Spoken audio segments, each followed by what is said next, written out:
Page 4. I go for refuge and enlighten to the Buddha, the Dhamma, and the Sangha. By my accumulations of practice of healing and so forth, may I become a Buddha to all sentient beings. I go for refuge and enlighten to the Buddha, the Dhamma, and the Sangha. By my accumulations of practice of healing and so forth, may I become a Buddha to all sentient beings. I go for refuge and enlighten to the Buddha, the Dhamma, and the Sangha. By my accumulations of practice of healing and so forth, may I become a Buddha to all sentient beings. Sanye Joda Zoge Jonamla Chanjo Bado Dane Gyatsochi Daye Jinzo Gebe Zonamge Dola Pengire Sanye Dubara Cho Sanye Joda Zoge Jonamla Chanjo Bado Dane Gyatsochi Daye Jinzo Gebe Zonamge Dola Pengire Sanye Dubara Cho Sanye Joda Zoge Jonamla Chanjo Bado Dane Gyatsochi Daye Jinzo Gebe Zonamge Dola Pengire Sanye Dubara Cho Om Ye Dharma Hetu Prabhavam Hetum Tesham Dathagato Yavatat Tesham Chayo Nirodha Evam Vate Mahashamanaye Swaha Om Ye Dharma Hetu Prabhavam Hetum Tesham Dathagato Yavatat Tesham Shayo Nirodha Evam Vate Mahashramanaye Swaha Om Ye Dharma Hetu Prabhavam Hetum Tesham Dathagato Yavatat Tesham Chayo Nirodha Evam Vate Mahashramanaye Swaha. All phenomena arise from causes. The causes are taught by the Tathagata. The cessation causes as well is taught by the great seer. Okay, let us turn to the text now. Text. Text. I hope that you have the handout. How many you handout distributed? Not distributed. I have also sent the PDF.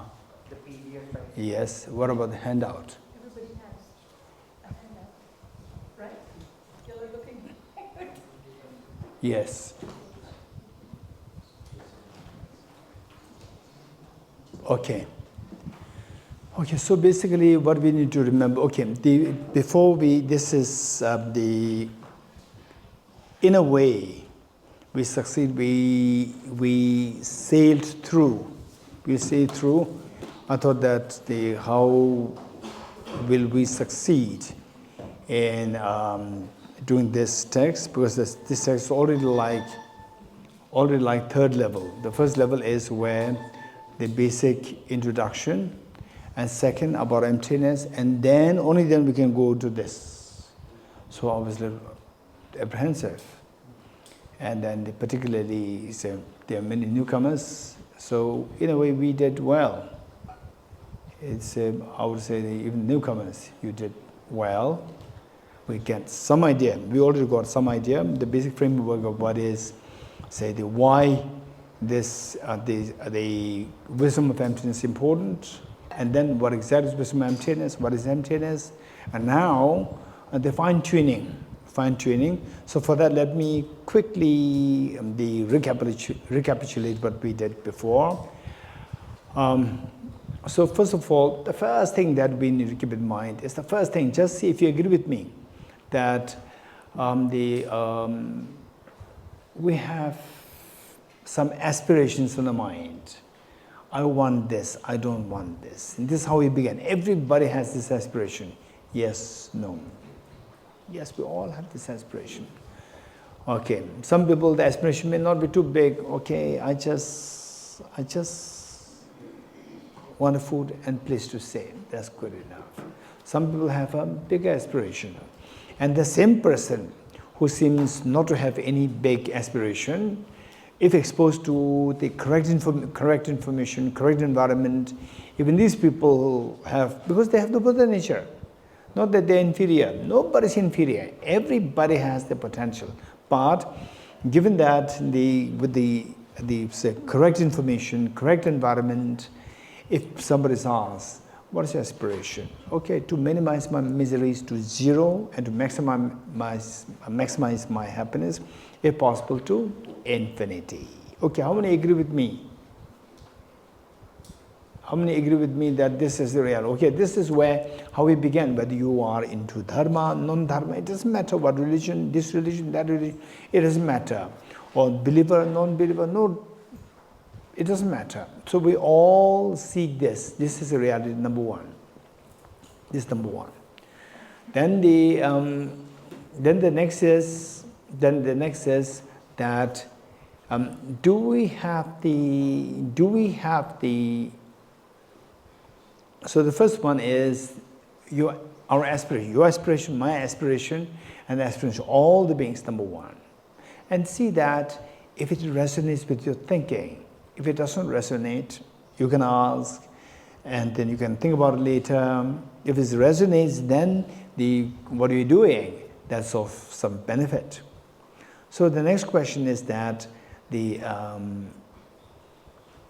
squeezing a handful of sand, squeezing a handful of sunflower seeds, is a difference. What's the difference?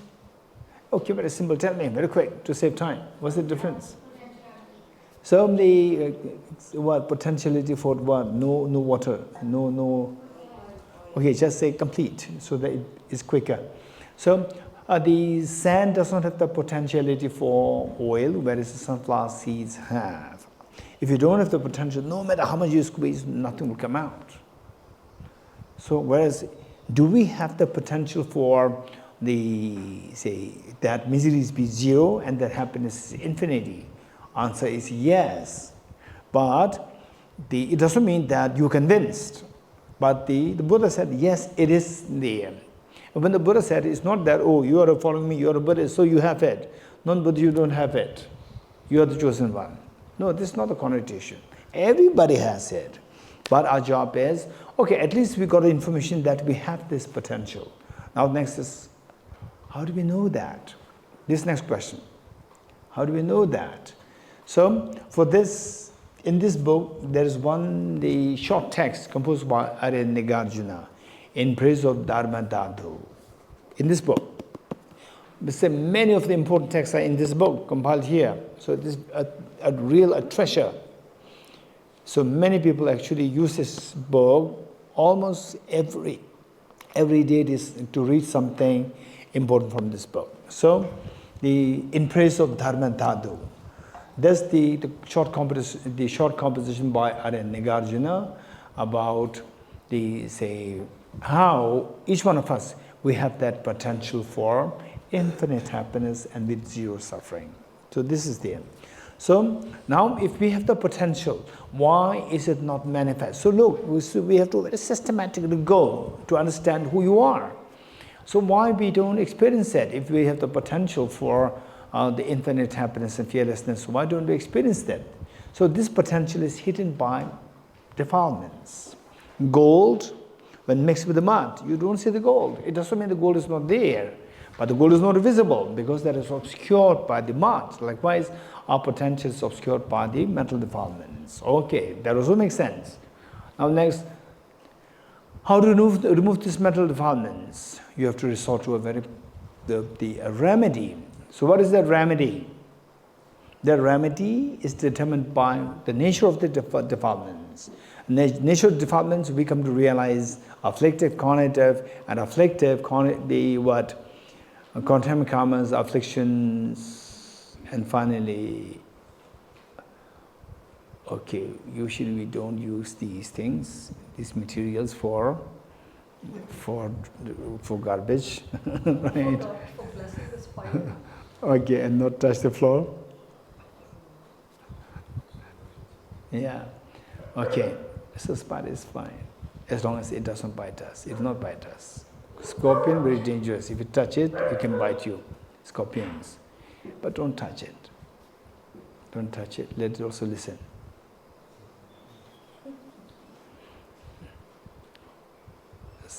So one time there was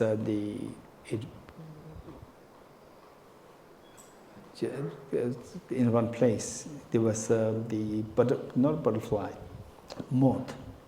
A moth who I can see that it's injured. And then on the road, so I picked this up, and then one person who was attending retreat said, okay, no. So this moth is my roommate. Yeah, I picked it up and took it to my room, kept it somewhere there where I'm not going to accidentally step on it. So it's my roommate. I do my prayers and he listens to that. That's good. Yeah. And even the cockroaches. Very healthy cockroaches, they cannot be my roommate. Because they can, multiply. Whereas the old ones, okay. My age was okay. Yeah, the one time, hundreds of the cockroaches in my room because that somebody accidentally put some edible inside a cupboard, which is totally unknown. I did not know that. And one day I saw 2 cockroaches coming. And where is it come from? So this room is cockroach free. And I opened the closet down, opened the hundreds of cockroaches there. I checked what was there was the food kept there. So I removed it and then kept little food there. So the cockroaches, they cannot breed, they cannot multiply, just for them to survive. And then gradually they disappear. Then I noticed that in my bedroom, where sometimes I do my prayers, I saw that at 9 o'clock sharp, 2 cockroaches are coming. 2 cockroaches are coming, and from how they move, I can see that they are my age. That they're not young. Yeah, so they crawl, so okay, fine. So they are my roommate. 2 of them come and then say sometimes I eat something. So whatever is fallen, and they come to eat this and they go back, fine. So they will not breed. And they were almost like for 1 week, they come exactly 9 o'clock. They come, and it was my place. Eat something and leaves. So they're my roommate. And the rat, the mouse, the rat, they can be my roommate as long as they don't play mischievous. Sometimes I said, okay, if you are not mischievous, you're a roommate, you stay with me. You eat something, eat, but don't damage things. If you damage, you cannot be my roommate. So sometimes they damage and then out. You cannot be my roommate. Okay, so this spider, Joshua said that, okay, it's with me. Okay, good. Okay, so what I'm saying is that what remedies apply is determined by the nature of the mental defilements. And nature of mental defilements, we analyze it, we come to know that it's related to the ignorance. So, knowing that is related to ignorance, the remedy lies into wisdom. So how to cultivate the wisdom? And even the wisdom, to what extent the wisdom can work? And it depends on the motivation. So the motivation bodhicitta. For the motivation bodhicitta to feel that very strong feeling for others, compassion towards others, you need to have the experience yourself, the pain, experience of the pain yourself. So for that, the renunciation is required. And all these practices, renunciation, bodhicitta, wisdom, emptiness, they all need to be supported by a very stable mind. Shamatha is required. So this is a very comprehensive picture. And now, to go a little deeper, we see that, for example, let's say, that the okay, let's say that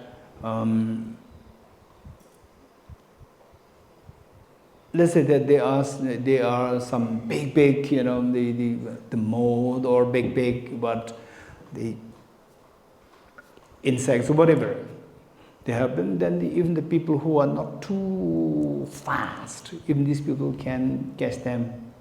But then if the mosquitoes, they are very tiny, they are so fast, then the people who are slow, they cannot do anything.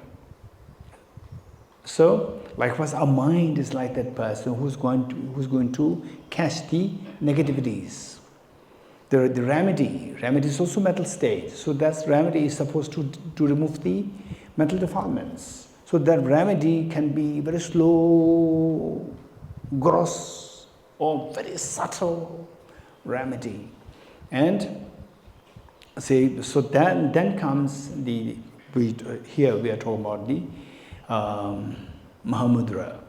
Mahamudra on two levels, Sutra level and the Tantra level. Sutra level, it is where the mind, we were using the ordinary mind. Whereas the Tantra level, where we use a very refined mind. So that refined mind has a tremendous power, but to activate, it's not like, you know, you get some lessons and then you have this refined mind. No, this is not how it works. For example, like, say, the calligraphy. Say, say some people who can write similar to what Simran is writing, how she's writing, they think that we are the same. Actually, it's not the same. And I also used to write calligraphy when I was younger, not your age, younger than your age, when I was maybe 11, 12. But my calligraphy is not as beautiful as hers. So, but we may think that it's the same. It's the same, it's not the same. You're getting it? It's not the same. So there's a difference there. So only those people who are very refined, they have the eyes to see the difference. For example, like Michelangelo's painting. And I also used to paint when I was younger. My painting and the Leonardo da Vinci, who's the Mona Lisa, who painted that? Leonardo da Vinci. Yes? Okay, Joshua. Okay, according to Joshua. So Leonardo da Vinci. So Leonardo da Vinci's painting and my painting. Ordinary people, majority of the people will say that my painting is better. Because my painting is very colorful. And the Mona Lisa painting is very dull, just one lady, party smiling. But my painting is very, you know, it has full of vibrancy, very colorful, you know, fighting, dancing, whatever, everything is there. And it's just sitting like this. And many of you will love my painting. But Michelangelo comes, Leonardo da Vinci comes, these people, they come, then say that, oh, are you crazy? There's no comparison, you're getting it? Whose painting is this? Discard it, don't keep it close to this amazing painting, Leonardo da Vinci, what is that, Mona Lisa painting, you're getting it? So we don't have these eyes to see this distinction. So, to reach to that level of the expertise, it requires a lot of training. You're getting it? It's not that, okay, I'm a student of Leonardo da Vinci, so my painting will be as popular as... No, it's not like that. It doesn't work like this. It doesn't work like this. You should demonstrate skill. For that, you need tremendous skill. Likewise, the mind which we employ as a wisdom to counteract the self-grasping ignorance. And self-grasping ignorance is happening where? In the daytime or afternoon? In the nighttime? Both. 24/7. And you are when you are where your mind is very gross, or your mind is subtler, like sleep. When does this operate, self-grasping ignorance? Both gross and subtle. But according to Sutra system, the wisdom that we're employing, that wisdom is on the gross level. So at the most, it can combat the self-grasping ignorance on the gross level of the mind, not the subtle mind.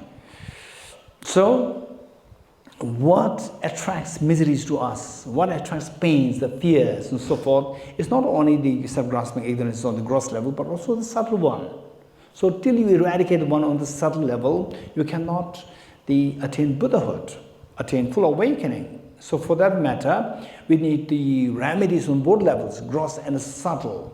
For the gross, what we do? The meditation, just they focus on the four essentials, then get some understanding of emptiness, meditate. That's good enough. But for the subtle, the mind must be made extremely subtle. The subject must be made extremely subtle. How to make it subtle? It requires a lot of training. For example, like Mona Lisa painting. To reach to that level of the talent, you require a lot of practice. So likewise, it's not that for some people they said, oh, we are following our tradition is this activation subtle clear-eyed mind, and that is theirs is a gross one. This is living in the illusion.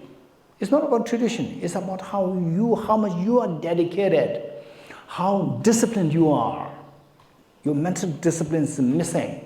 Alcohol, indulgence, like this, impossible. Your gross mind is so actively activated. There's no room for the subtle mind to be activated. So subtle minds, they do get activated, say involuntarily under certain situations. For example, like when we're dying, then the gross minds automatically withdraw and subtle minds manifest. When we fall asleep, then the mind becomes subtler, and the indication when we are not trained, when subtle minds manifest, we don't have the control. How many of you have control over your sleep? How many of you have control over your dream? We don't have the control. But in the daytime, you have control. Okay, I like to go to class, not class. Okay, today the weather is so good. Shall I go to class, not class? It is in your hand. You have some control. But in the dream, you don't have the control. Because the dream state, the mind of the dream state is subtler. And we are not trained in the subtle mind. As such, the moment subtle mind manifests, you have no control. It operates on its own according to the past imprints. So therefore, the training in the subtle mind, for that, a tremendous discipline is required. For example, let's say even emptiness on the gross level, with the gross mind seeing emptiness. There, you just meditate emptiness, that's for a few days, and you get some, okay, you get emptiness, and then meditate on this, and then after a while, suddenly, say you cut off from the meditation for 2-3 days, where your friends take you here, there, nightclubs, and so forth. Then the power of the emptiness that you have built disappears. For example, emotionally you become extremely sad, or emotionally you are so stirred into agitation, so forth. Again, you meditate emptiness, that you see that the earlier flow disappeared. So this is what is happening on the gross level, the subtle level easily. So therefore, it requires a tremendous discipline. So where people take pride that, oh, our tradition is which can have a direct to enlightenment. This is just living the illusion. It's not about the tradition. It's about the individual's discipline, individual's degree of compassion, individual's degree of the wisdom of emptiness. Individual is nothing to do with the system. System will provide you with the information. And finally, that information, whether to imbibe or not, is about your discipline, is your compassion, is your wisdom. Only then we see that these subtle minds can be activated. It's not about the ism, it's not about the tradition. Okay, so some people, this is where, when a study is missing, this is the problem. When a study is missing, then they say simply because of some labels, oh, our tradition is best tradition. So that simply people who are totally, not exposed to the studies of the Dharma, of the Buddha's teachings, they easily fall prey to these things. So therefore, say, if they are two things, one, there's a systematic study going on, and the other, there's empowerment, majority, 90% of the people who will go to the empowerment, they will not attend the teachings. this is where the illusion takes over us. Okay, so now with this mind, what I'm saying is that, so with all these, the background given, then I said that we go little into the technicalities. The technicalities that the subject, the mind which we're going to employ to understand, to realize emptiness, to counteract self-grasping ignorance. So that subject per se, emptiness remains the same. Emptiness, there is no, say, the Ogya Sutra emptiness, Sandra emptiness, no difference. It's just same emptiness. It's the emptiness taught by the Buddha, further explained by Arya Nagarjuna. But the subject, the mind which sees that, for example, like, say, if there's a very tiny needle fallen, and my hand is to pick this up, my hand cannot pick this up. Whereas somebody who's like 8 years old, 10 years old, they pick it up, they can easily pick it up. Their hand is so agile to pick up the subtler objects. But whereas our hands, particularly our hands are very, what is that? With the what is that? Arthritis. Except for my hand, with the arthritis like this, how can you hold a needle like this? With this thing, you cannot hold it. Needle, your hands are extremely delicate. So likewise, our mind, the subject which you're going to use, the subject can be two kinds, which is very like the very gross one and very subtle one too. So, on the, okay, this is what we need to know. With this in mind, now, so this basic background part, don't think that, oh, this is something which is very, very profound, right? So, profound makes sense as a profound only if you are prepared. So, when you are, well, for example, if you know A, B, C, D, you are ready for A for apple, B for ball. When you already know A for apple, B for ball, you are ready for apple is delicious. Right? Without knowing A for apple,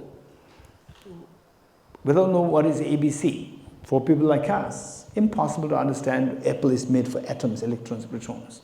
These concepts. So for that, we need to know, we need to have the earlier information as prerequisites. Okay. How many of you got it, what I'm saying? It makes some sense. Makes sense? Very good. So therefore, to really go step by step, it is extremely precious for yourself, for your own well-being. Okay. So let us turn to what I have here is page 1. Okay, Kimla, just read what is there on the title. I will see if my version and your version is the same. It should be the same. Oh, sorry, William, yes. I was confusing between Kim and William. Kim is William's wife. You know why? You know why the confusion happens? You know why the confusion happens? First in the class, Kim came. On the screen. On the tip of the screen, online teaching, Kim came. And then a gentleman joined. So there it is William. So now two are there, but the name is one, Kim Lui. So my mind is always seeing the two, Kim. So whenever I see William, I see Kim. And William doesn't mind. Because it is his mistake.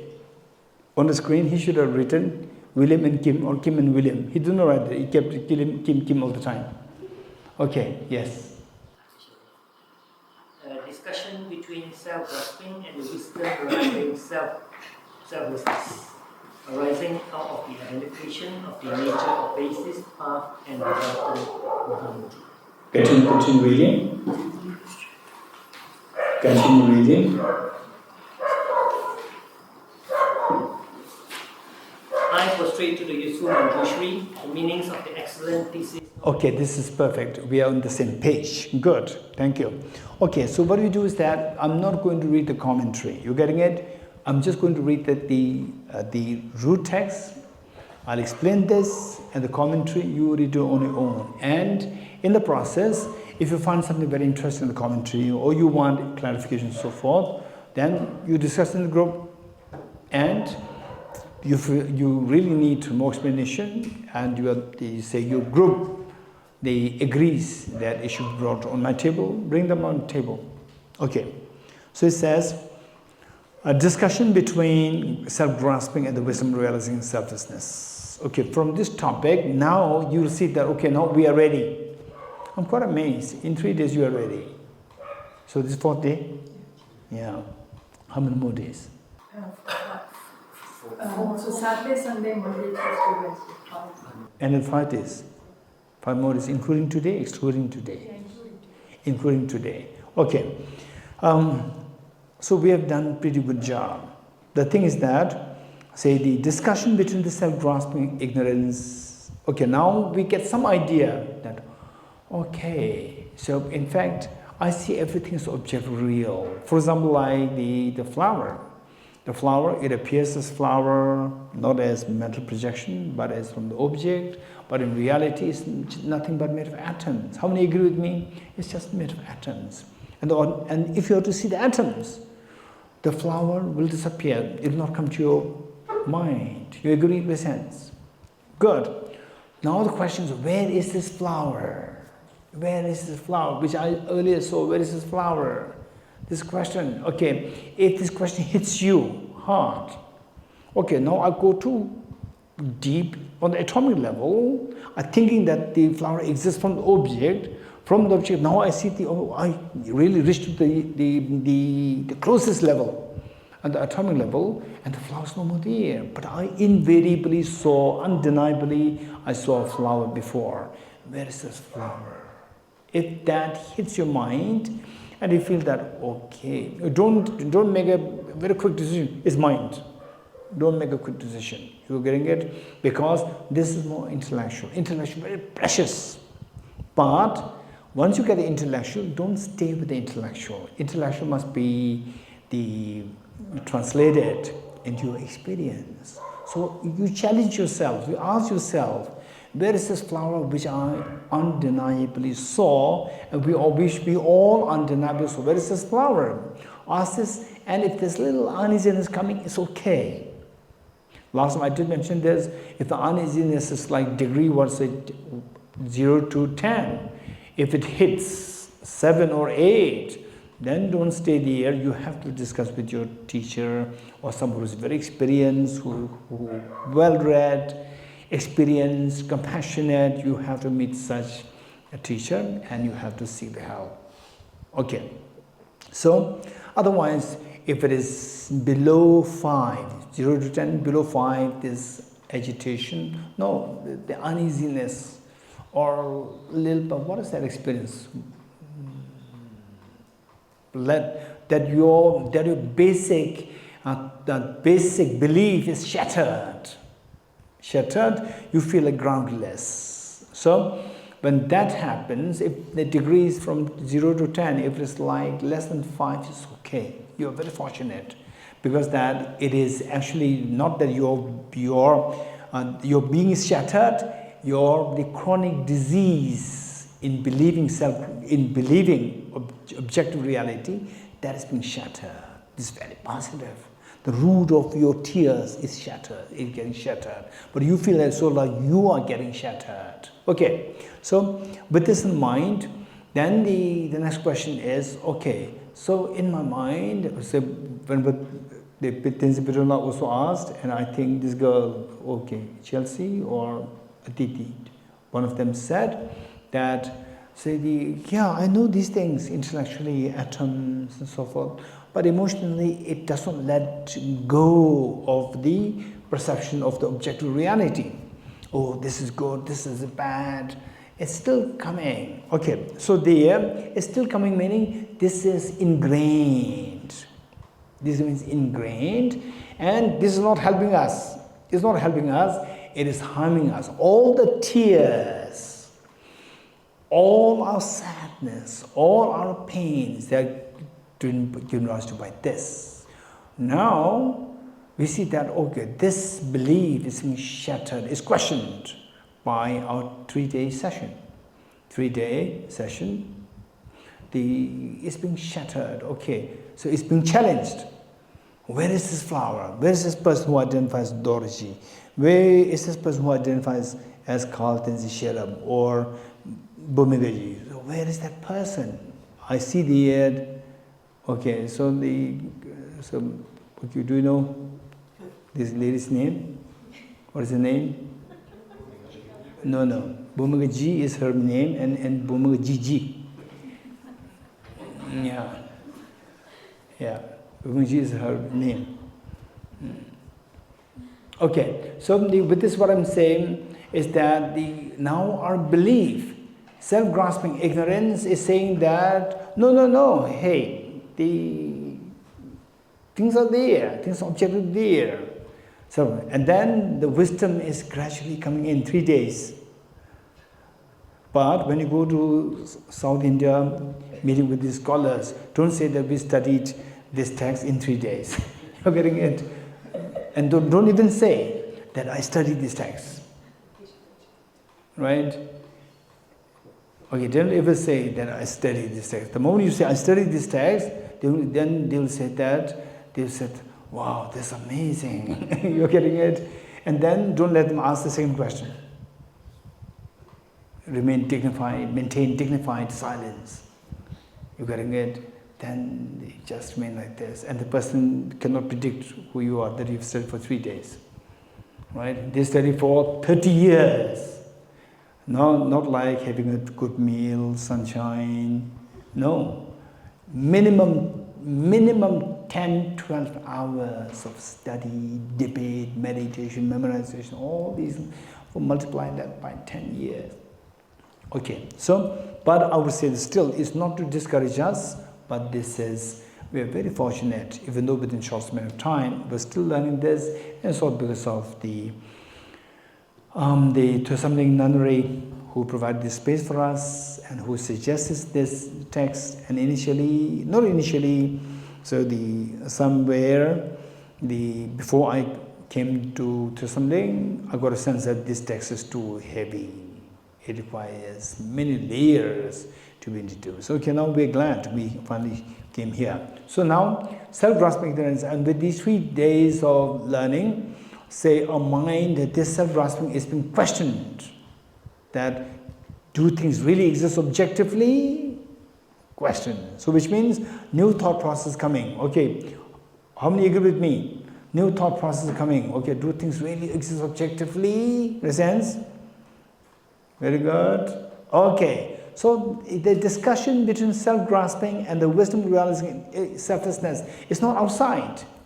It's not outside. It's happening within us. Thus far, we believe in the self-grasping ignorance. We believe in this ignorance, thinking that things exist as the objectively as a self, objectively real. Now, new way of thinking is coming. That is the wisdom. The wisdom to say that things don't exist the way they appear. Things are empty of objective reality. So this discussion, just see how true it is that this discussion is actually going in within your mind. Particularly when you feel a little uneasy. A little uneasy means that discussion is going there. Debate is going within your mind between these two, the old chronic way of thinking, self-grasping ignorance, and new way of thinking, which is the wisdom of selflessness or wisdom of emptiness. So these two things are now in clash within our mind. Okay, this is a discussion. And see, and this author is just amazing, highly enlightened author, amazing. Venerable Benjalo-san Shugen, amazing. Who wrote the Guru Puja. So in this, we have added his composition, and the Guru Puja. And if you read this, you will see the power of his thought processes. You will see that. And particularly when you practice, for example, Bodhicitta, wisdom emptiness, and what he wrote there, you see that, wow, this is amazing. This is all coming from his experience. Particularly when your knowledge, when your learning of the Dharma becomes deeper, and if you contemplate on this and meditate, you see that what he wrote is all coming from experience. For example, like what His Holiness the Dalai Lama is doing. His Holiness's teachings. From there, you will see that many of the brilliant top Geshe scholars, when they attend His Holiness teachings, they said that this is not, what comes to our mind. This is all coming from His Holiness's experience. Okay, so don't see this as external debate or external discussion. Rather, this is actually, the author is actually pinpointing to us that these are things that can happen. The clash can be seen within yourself in the form of debate. And then finally, we learn these things, and then how the wisdom of emptiness should have the capacity to overcome our chronic disease of the believing things as which is real. Okay, so it says, a discussion between self-grasping, ignorance, and the wisdom realizing selflessness. Selflessness and emptiness, in a loose sense, these two are to be seen as interchangeably the same, or these two are synonymous. In the loose sense, in a strict sense, when we study the 10 systems, Sautrantika, the Vaipashika, okay, Sautrantika, Chidamatra, Madhyamika, so then you will see that where in some places they overlap, some places they are a little different, slightly different. Okay, this for this we need to study the 10 systems more extensively. Okay, so it says, arising out of an identification of the nature of the basis, the path resulted in Mahamudra. So in the first case, Mahamudra. Maha means the great. Mudra is the seal, the great seal. What is my great seal? In one way, what we can say is a great seal. Of course, it has the great seal in the sense of the basis, in the sense of the path, in the sense of the result. What is the basis, path, and result? I'll explain this a little later. And generally speaking, overall speaking, Mahamudra, Maha is the great, and Mudra is the seal. Saying that, for example, finally, when we manifest your Buddha nature fully, what is seal? Seal means nobody is allowed to touch it, alter it. So once the Buddha nature is manifested fully, nobody can alter it. No external factors can alter it. That's ultimate. Ultimate, where your aspirations are fulfilled to its fullest, and that nature cannot be altered by any other factor. This is the Mahamudra. Okay, so for this Mahamudra, one, they say the mind should take its subtlest, purest form,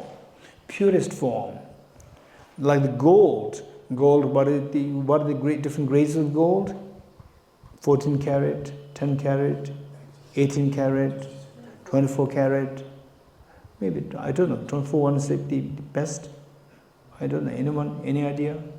William? Okay, well, he has it. It's not still 100%. So 100% one is it possible to get 100%? Of course, it must be possible. Okay, she's expert in the chemistry. What is your field? Biochemistry. Yes. Okay, this is Bedrinlat, this is her area. So 24 karat, what is available in the market. So mostly the best would be 24 karat, but still it is not 100% pure. Okay, so when the mind, all the defilements are removed. What are the defilements? Afflictive obscurations and the cognitive obscurations. When they are removed completely, then it becomes 100% pure, your mind.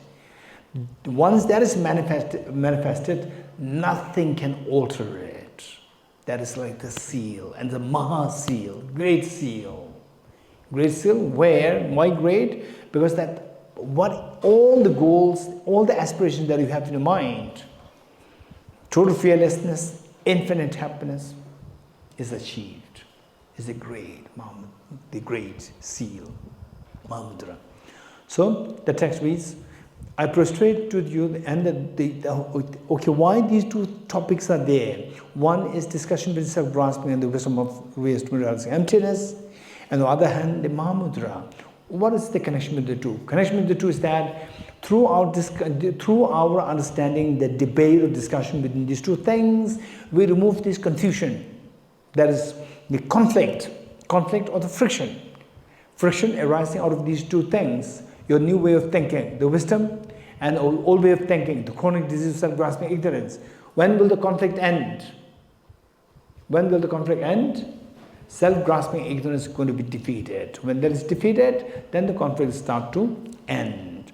When the conflict ends, when you go towards in the direction of the ending the conflict, then the Mahamudra is manifested. Your true nature of the mind becomes manifested. And what defile the mind? What defile the mind? It is not like say, the gold and additional mixture comes. No. It's simply they say, look, say the person, say where the mind has, while it has many the qualities. One quality of this mind is the cognitive ability to know something. Okay, there's a fan here, or there's a chocolate here. This is not a chocolate, but you see this is chocolate. This is chocolate here, right? Oh, there's objectively real book there, objectively real cheesecake there. There's no objectively real cheesecake, it's subjective cheesecake. But although it is erroneous, but still it has a capacity to, apprehend something. The mirror does not have that capacity to apprehend something. The mirror, reflection happens, but it doesn't know that the reflection has occurred. But your mind, reflection happens, and you know the reflections happen. So this is one feature, the cognitive element of the feature is one very unique part of the aspect of the mind. Then the other one is based on the cognitive thinking, then the mind flows, mind moves. Sometimes they say the people, their hands are very, how they do works is very rough, right? So if you want to know what is meant by, doing things in a very rough way, come to the Tibet house. All these better buy steel ones. No delicate mugs. They'll be gone in 2 days. Finish. This is of the rough work. Some they're so delicate, Japanese. Everything is so delicate. And even hands are very delicate. How they do things so delicate, amazing. And some are so rough. But so those people who have this tendency, and finish. Right? Even these people have the capacity to do things in a very delicate way. They need to be trained. They have the potential inside. So therefore, the thing is that whether delicate or rough, this is physical expression. You understand it? So rough, doing things in a rough way, doing things in a very delicate way. These are all the physical expressions. Physical expression of your thinking. Physical expression of what's going inside your thinking. Your thinking is rough. Physical expression is rough. Your thinking is anger. Physical expression is harmful. Your thinking is very compassionate. Physical action is so tender and embracing. So, and this physical, these movements, tender, rough, they're all the expression of the internal movement of the mind. So this movement is the affective, and this movement is determined by the cognitive. This movement is determined by the cognitive. For example, let's say that somebody becomes sick, and then say the mother or the brother or sister is very calm, and other people, they panic, right? Why the mother is calm? Why the father is calm? Because the father and mother knows that this sickness lasts for just 10 seconds. 10 seconds, and it will happen, it will go away. The father and mother knows the child for the last many years, knows that. But outsiders, they don't know that. They don't know. Cognitively, they are ignorant. So therefore, they panic. The movement is panicky. But the father and mother are very calm because cognitively they know. Because of this, they're able to maintain calmness. You're getting it? So movement of your physical and verbal, these are expressions of the movement of your mind. That is the affective side of the mind. That affective side of the mind is determined by gross, subtle, tender, Rough is determined by your cognitive thinking. So therefore, cognitive thinking is so important. So this cognitive thinking, when it's done by ignorance, will only drag us into miseries and roughness and so forth. When driven by the wisdom, it'll take us to the happiness. And the wisdom, it has many layers, very gross wisdom and very subtle wisdom. And wisdom has two elements: object of the wisdom and the subject.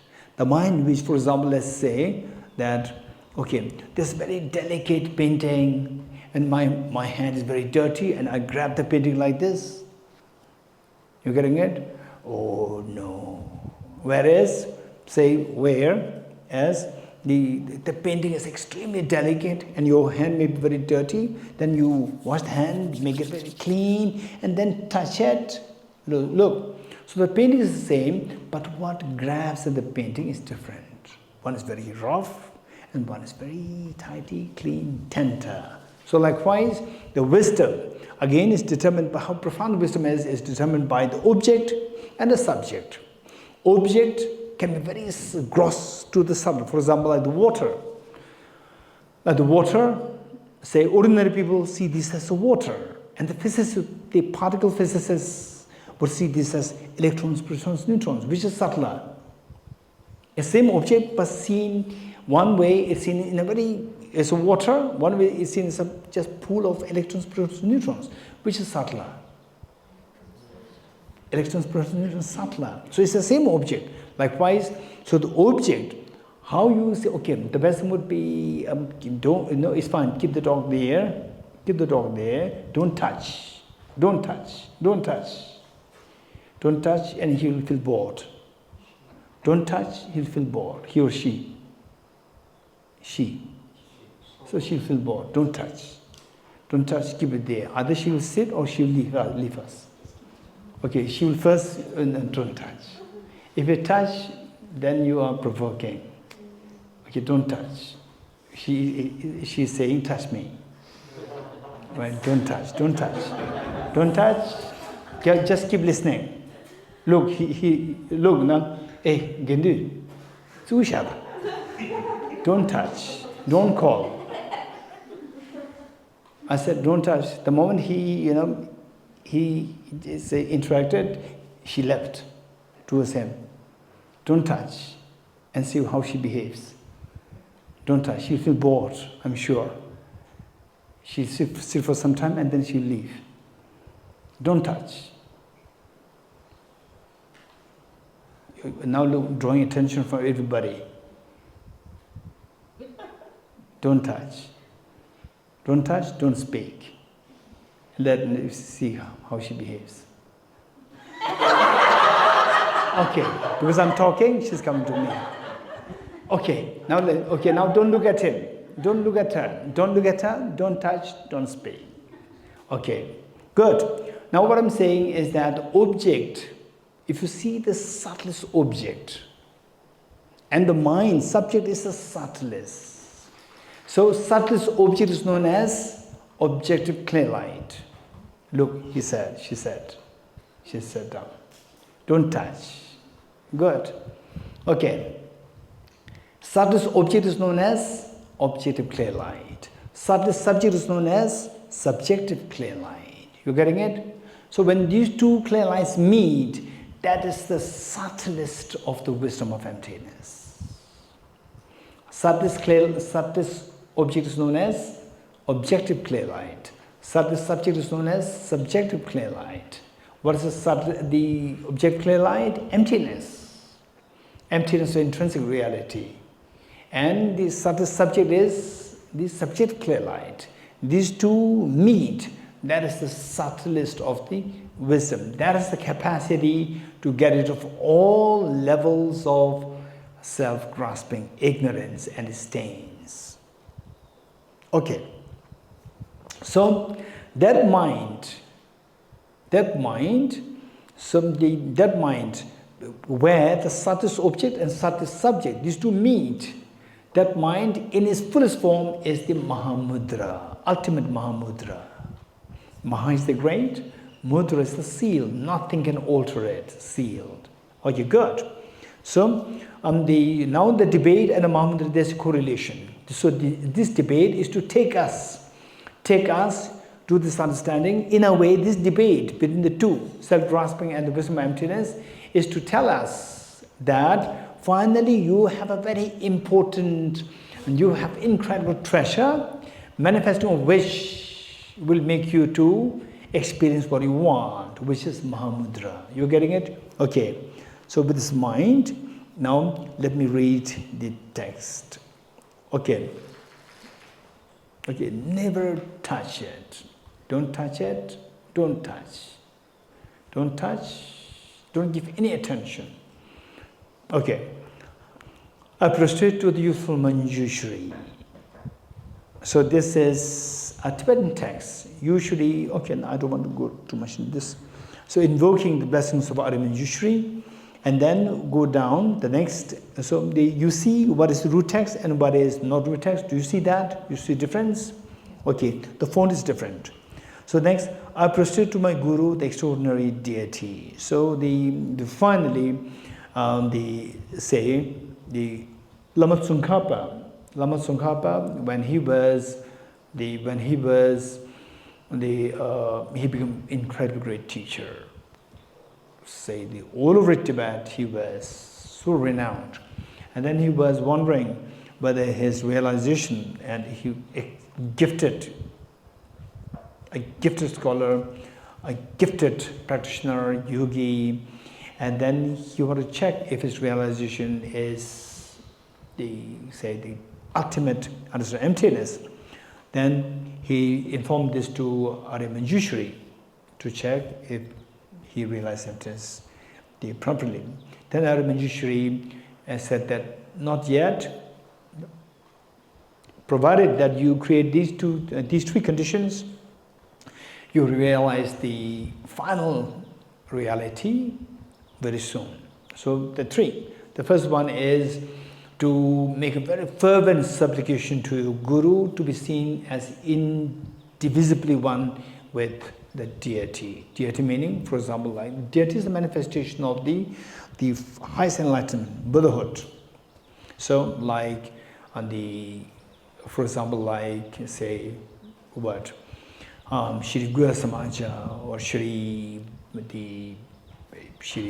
Vaishnava and so forth. So you see them, you see your guru in a perfect form. Number two, that you have to study the Indian treatises more extensively.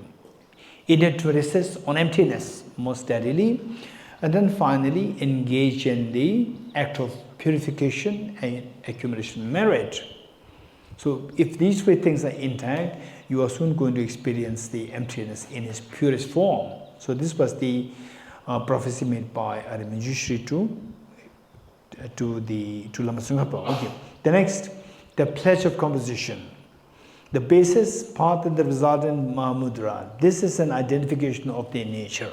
So finally, this discussion on the debate between the self-grasping ignorance and wisdom is finally to gradually take us into understanding the true nature of your mind. True nature of mind, manifestation of which you will experience in the form of fearlessness and infinite happiness. And fearlessness, technically known as nirvana, and the infinite happiness, technically known as Buddhahood. Okay, good. So it says basis, path, and result of Mahamudra. This is an identification of their nature. So we talk about the true nature of the basis, path, and the result. So what do you mean by basis, path, and result? Okay, let me put it like this. Let's say that say you are in the place A and you want to go to place B, or say so you have to have constant movement between these two places, A and B, and you need a car. And the place is such that it's very rocky. Very rocky. It's not a smooth place. It's a very rocky place. And you said, oh, I need a car. I have enough money. I'll buy a very expensive car. And you bought a racing car. to take you between the place A and B, which is a very rocky place. Does it work? It doesn't work. Because although the racing car is so good, maybe very expensive, but it does not suit with this place. You have to know the reality and then accordingly bring the car. So likewise, say the reality is that land, if it is smooth, just check the land is smooth or rocky or sandy. And sandy, again, there's another car. Rocky, there's another car. And very smooth, another car.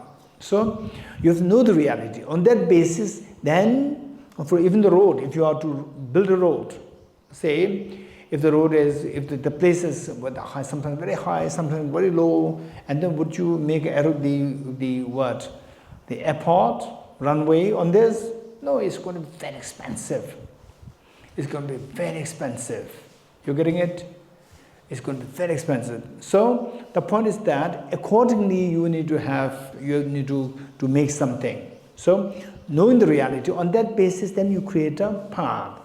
And knowing the reality, the basis, the reality well, then you create the path accordingly on that which suits with this basis, then you will get to the desired goal. So this is the basis, path, and the resultant state.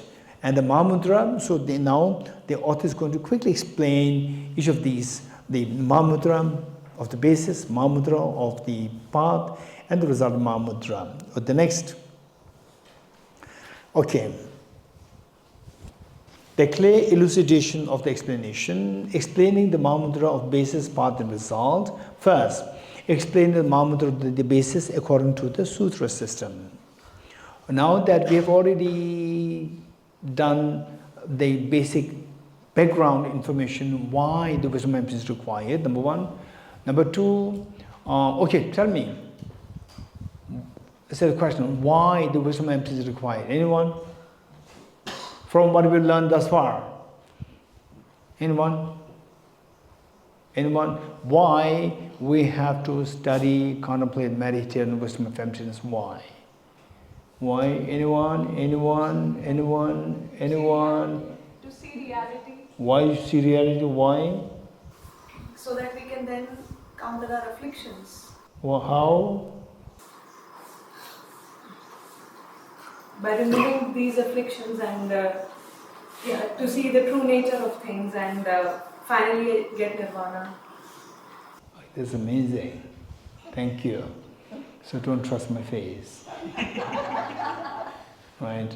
My face is to check what is the degree of your confidence. Okay. So what I said is correct. Thank you. Aditi?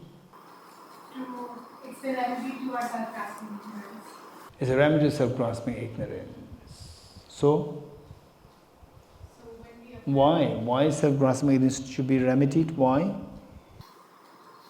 Because that stops us from attaining Buddhahood. That stops us from attaining nirvana and Buddhahood. Very good. Anyone else? Jack? It's to remove self-grasping ignorance, because that's the source of our suffering. Good. To remove self-grasping ignorance, which is root of all our sufferings. Very good. So we know the purpose now, the reason why. The next is, what is emptiness? What is emptiness? Quick, one line. Anyone? What is emptiness? One line. Empty of objective existence. Emptiness is a short form of emptiness of objective existence. Very good. Thank you. So now, with this background, it becomes easy for us now here. The very minds of the three realms, sentient beings. What are the three realms? Desire realm, formed realm, formless realm. Okay.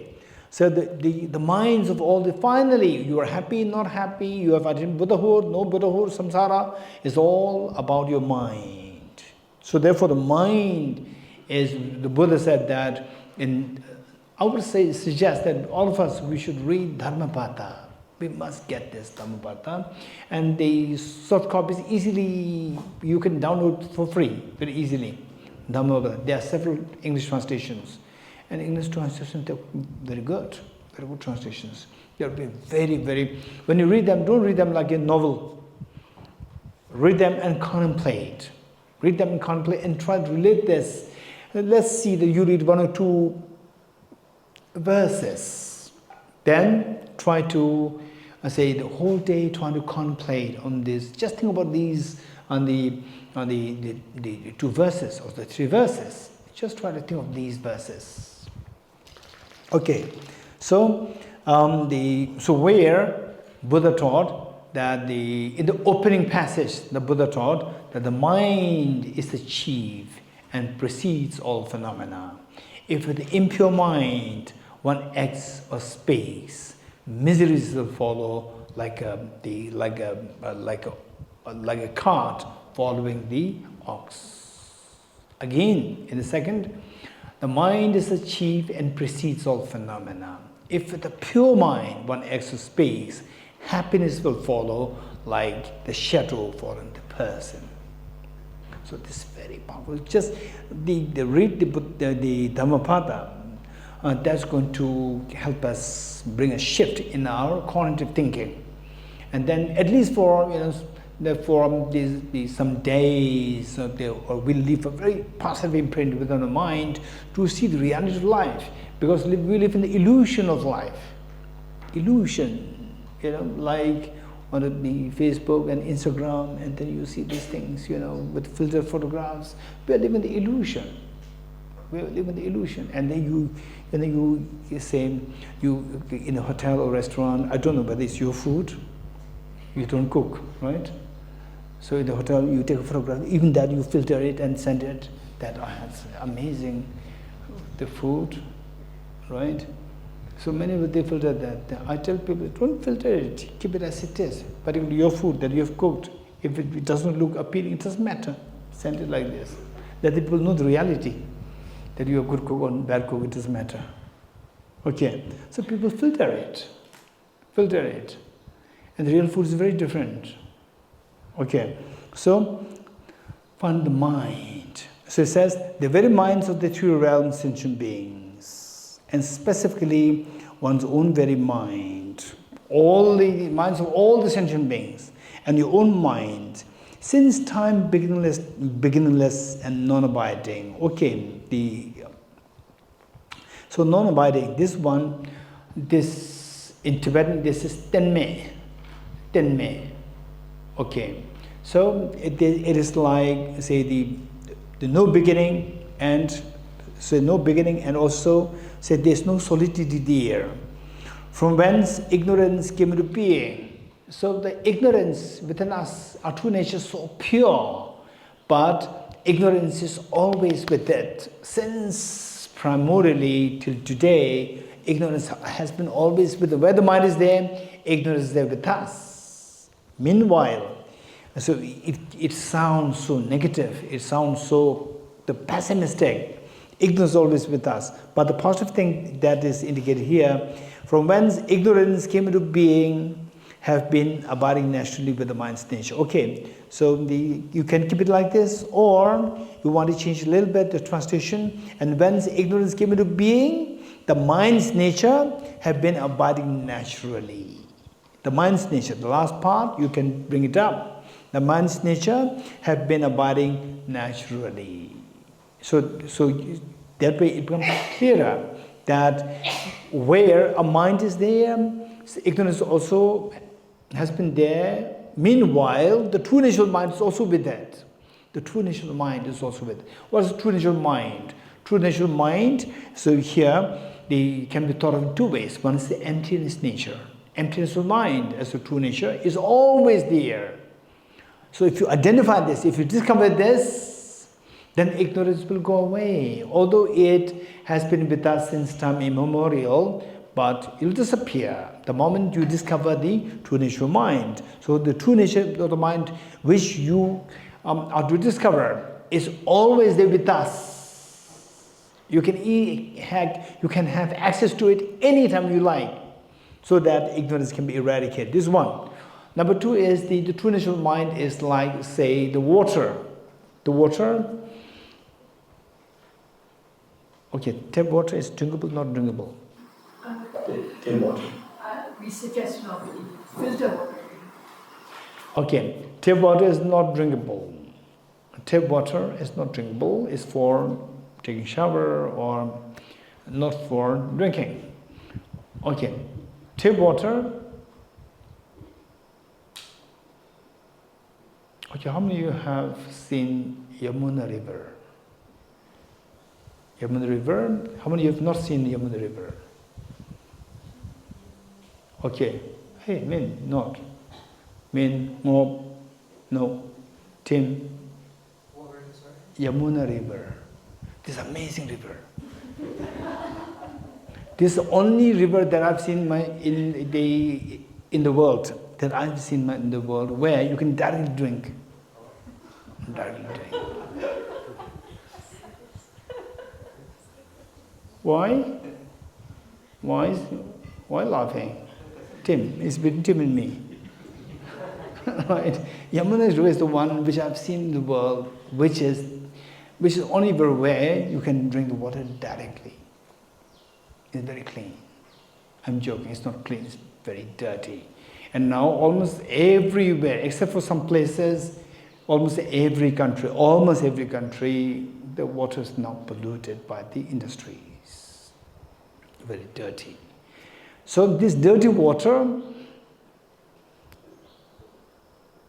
you subject it to purification process, like reverse osmosis, ultrafiltration, so forth, then the pure water comes out. So what Venerable Petron is saying, filter water, the water that you buy from the shops, these are all the filtered water, pure water. So this pure water came from where? From the Yamuna River or from Mount Kailash? From Yamuna River. So this clean water, okay, now this is one part. The next part I'd like to tell you is that, okay, let's say this. The singing ball, what is this? What's the material? Brass.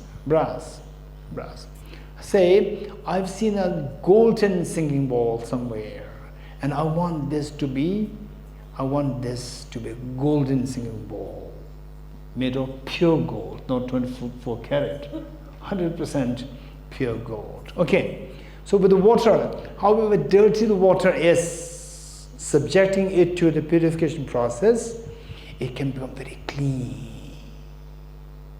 Tim, you agree with me? Good. Don't forget this.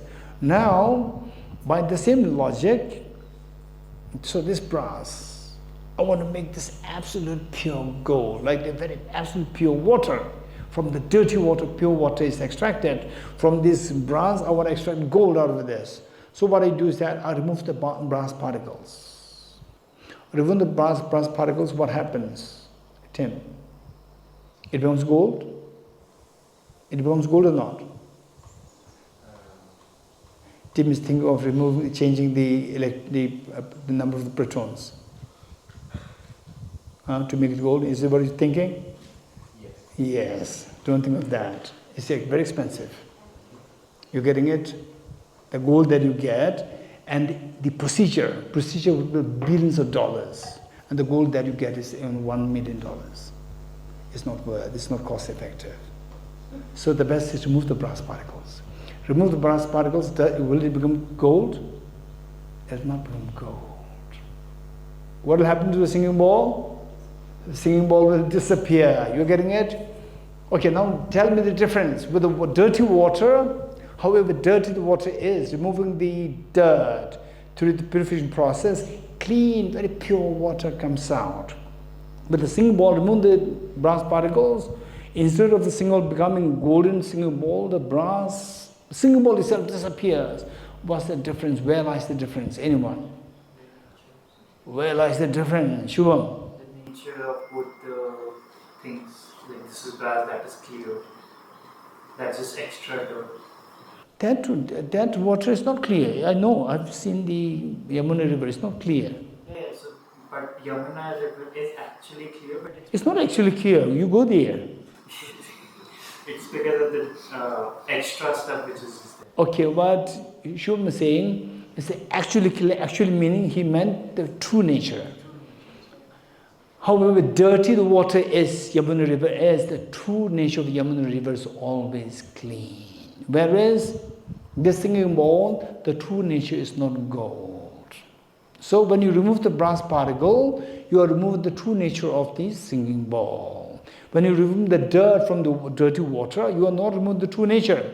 You are removing the adventitious nature. You remove the adventitious nature, what is left? The true nature is left. What is that?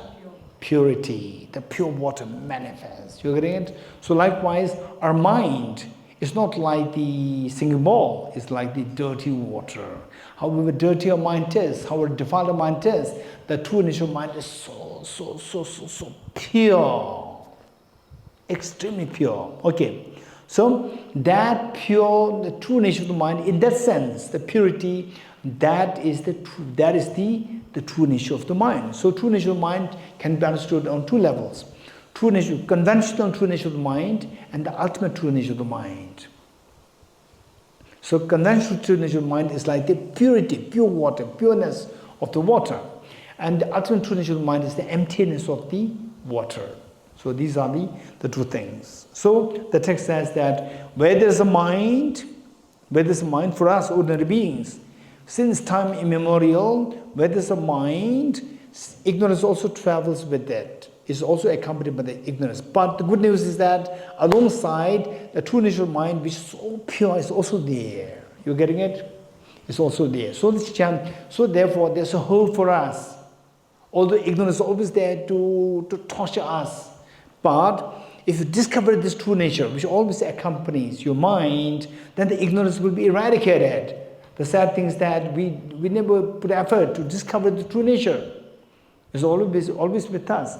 And in this book, there's one text which is so beautiful. This is known as the recognizing the mother. It's included in this book, recognizing the mother. So a child who lost his mother, and nowadays you can see this quite often in some places where the mother and the child are separated for since the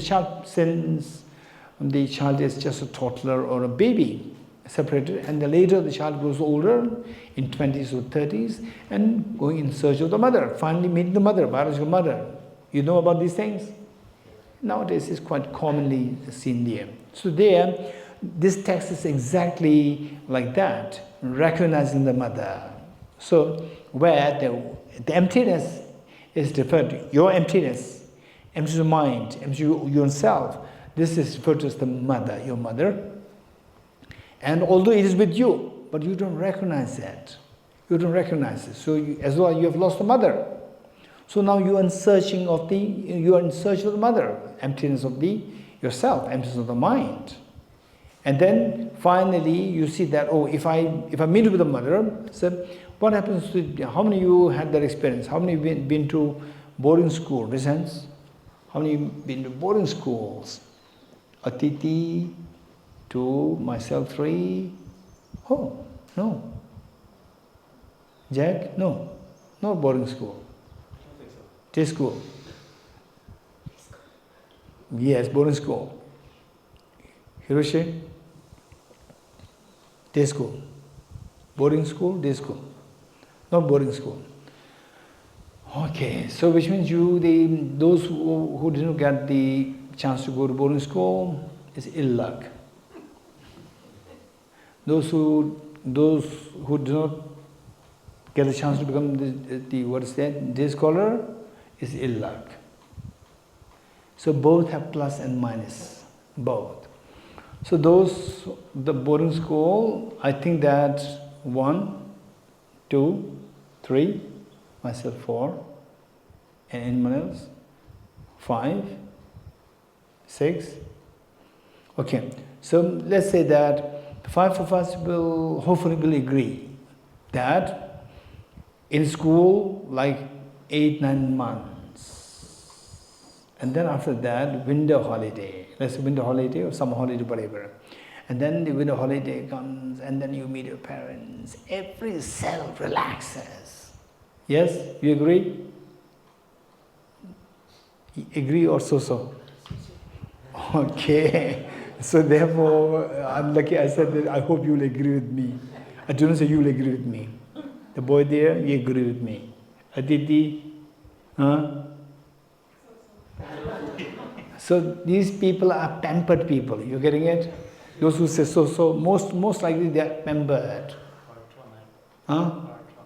No, with the parents. Okay, one out of 10,000 situation children, they can have some complications with the parents at a young age, meaning till age 10. Any problem till age 10? Okay, till age 10, age 4, then pampered, right? Till age 10, if you have no issue, if your body, every cell relaxes till age 10, then you should reconsider the problem. Is it the mother's, is the father's, or is mine? We have to check.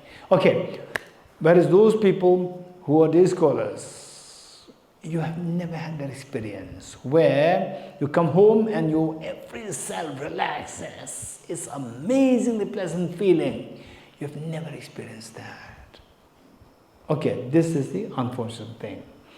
Whereas as a child, you require maximum love and affection. Day scholars, you got it. The boring, those who are the, what do you call those students? Huh? Who go to boarding school, what do you call these? Day scholars. What's the opposite of day scholars? Hostelers. Huh? Hosteliers. Okay, let's say hosteliers. Hosteliers, the maximum love and affection, otherwise you require from the parents, that is little lacking for us. Okay, good. So, with this mind, when the mind manifests its true nature, it is like this experience where your every cell relaxes. It's so beautiful. And when you feel that true nature manifests, you simply don't know how time flies. And if it manifests fully, don't worry about time. Because time, eternity, this blissful experience also eternity. Eternal. Okay. So it says that having the first one is that where the mind is, ignorance also comes with us. So therefore we don't have a lasting happiness. Meanwhile, the good news is that alongside the mind and the ignorance, the true nature of the mind also is with always. The true nature of the mind too, where all the dirt are removed. And then what's the nature manifest? That's the true nature. It is there within us in a dominant state. And the wisdom of emptiness is also there as the true nature. It's also within us. If you discover these two, then you will never remain as the servant. You're never being subservient to the self-grasping ignorance. Then you will do everything to exterminate self-grasping. Ignorance is going to be exterminated, and then you will manifest the ease. Okay, good. The next. Explaining the next page. Okay, when I say next, we move to the next, the root text, not the commentary. Explaining the Mahamudra of the basis according to the Tantra system. Okay, so here, Mahamudra of the basis according to the Sutra system is identified as the wisdom of emptiness of mind, or the true nature of the mind in the form of the conventional true nature of the mind. So now, according to Tantra, it says, from the 10th ground to an end, the mother clay light at the time of death is also the Mahamudra of the basis. Okay, in the sutra, what is described as the true nature of the mind, it will become manifest when we are in the process of dying. For everyone, whether you're a practitioner or non-practitioner, it doesn't matter, whatever religion, whatever gender, at the time of death, that subtle mind manifests at the time of death. So that clay light is known as the mother clay light. It's known as the mother clay light, which naturally occurs when we go through the process of dying. So that is the Mahamudra of the basis according to Tantra. So because that clay light mind is not discussed in Sutra system. Okay, next. Explaining the Mahamudra of the path. Now the basis is done, now the path. The path according to the Sutra system. Okay, it says, okay, so now the path means, okay, tell me, say, that we're ordinary beings, and then we want to attain Buddhahood, we want to attain Nirvana. To attain Buddhahood and Nirvana, what should we do? We should follow the path. Okay, don't take it too technically, just tell me what should we do to attain Nirvana or attain Buddhahood, what should we do? Take the road. Take the road. No, just don't put any the metaphorical things. Speak very directly, what should we do? How to remove the obscurations? Realize the wisdom of emptiness, be very direct. Realize the wisdom of emptiness, keep meditating on this. Keep meditating on this, it'll take you closer towards your desired result, desired goal. So what takes us closer to the desired goal is known as the path. Then comes the wisdom of emptiness that we should be meditating. This is the path to your desired goal of Nirvana and Buddhahood. Okay, so here the path, the Mahamudra of the path, according to the sutra system, is the wisdom, realizing the emptiness of the mind. You getting it? Emptiness of mind is the Mahamudra of the basis. The wisdom which realizes the emptiness of mind is the Mahamudra of the path. Do you see? Emptiness and the mind which realizes emptiness too. You getting it? Emptiness is the object, and the wisdom which realizes the emptiness as the subject. Object is subject. So that object is known as objective clear light. Subject is known as subjective clear light. And that too, not just subjective clear light focus on emptiness. You're getting it? So, see the objective clear light, emptiness is the Mahamudra of the basis according to sutra system. And the wisdom which realizes emptiness is the Mahamudra of the path according to sutra system. Did you follow me? Let me repeat it. Emptiness and the wisdom realizing the emptiness too. Did you get it? Now the emptiness, the first one, emptiness is the Mahamudra of the basis according to the sutra system. And the wisdom which realizes this emptiness is the Mahamudra of the path according to sutra system. Do you get it? Good. Okay. So it says, the root text reads that they who have not realized this meaning the emptiness, okay, underline the mark it, underline it and mark it or make a note. Those who have not realized this emptiness, what happens? If you don't realize emptiness means you are yet to be away from you are yet to wake up. If you don't wake up, where are you? You are still in the dream. In the dream, what do you see? You see dream as real, objective real. So you grasp the true existence and have been wandering, and you grasp the true existence, and when wandering in cyclic existence up to now. This is what we have been doing. The direct antidote to this self-grasping, to this referring to the self-grasping ignorance, is the wisdom that explicitly realizes this selflessness or the emptiness. There is no antidote apart from it. So keep in mind, so this very strongly are taught by this great enlightened master, Pajulosan Choikin, and who in turn learned it from the great teachers like the Acharya Chandragirti, then Arya Nagarjuna, and the Buddha, who said that to get rid of this ignorance, there's no other antidote apart from the wisdom of emptiness. So, whether you like it or not, this is, if you don't want to shed tears, if you want to stop the tears of samsara completely, then this is the only thing that you have to do. This is the only thing that can help us, the wisdom of emptiness. There's no antidote apart from it. Okay, we stop here.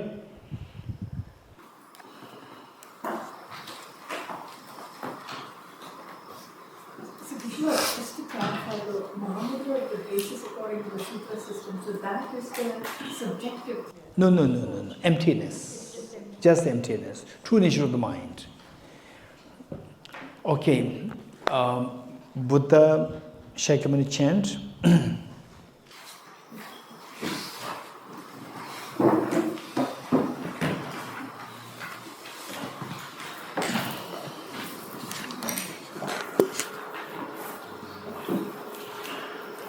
Tavge tuje shagere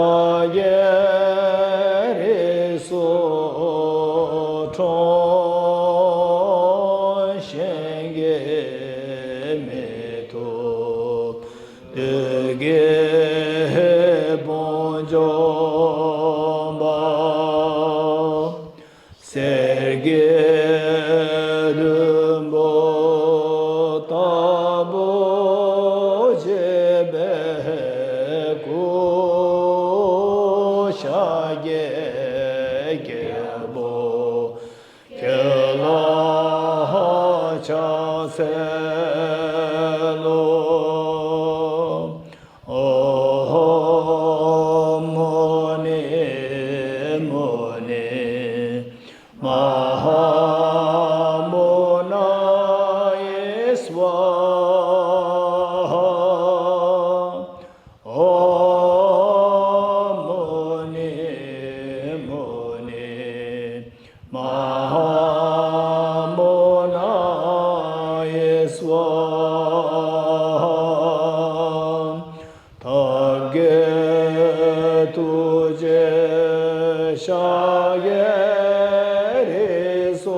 Three processions together.